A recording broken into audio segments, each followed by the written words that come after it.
Selamat datang di channel YouTube Desa Dangiang.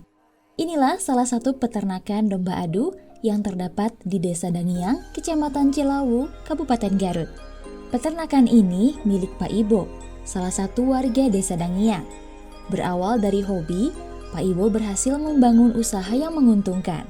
Peternakan domba adu ini kini semakin populer di Garut dengan memiliki 22 domba termasuk bibit, petet atau domba kecil, dan jajalon atau domba besar. Pak Ibo memberi rumput kepada domba 2 kali sehari pada pagi dan sore hari. Untuk menjaga kebersihan, kandang rutin dibersihkan setiap minggunya. Sebab kebersihan kandang tentu mempengaruhi kenyamanan serta kesehatan hewan ternak. Pak Ibo aktif menjual petet dan domba besar untuk ternak maupun kurban, serta sering mengikuti kontes juga liga di wilayah sekitaran Garut. Peternakan ini dikelola oleh 2 orang yang bertugas untuk mencari rumput dan merawat domba. Salah satu kendala yang dihadapi adalah penyakit kuris yang sering menyerang domba. Penyakit ini ditandai dengan kulit mekar dan bulu rontok.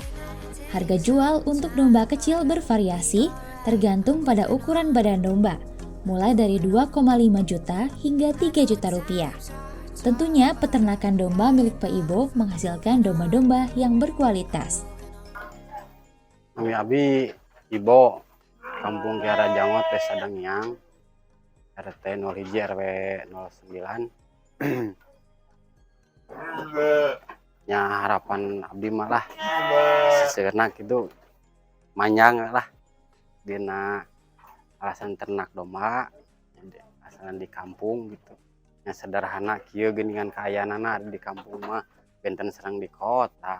Kan di kota mah pakan sae hari di kampung mah kieu gini salah kadana ku jukut jukut abrag gitu. Aspa paling anu dina saena Afrika. Hari di kampung mah teu aya nu sae lah.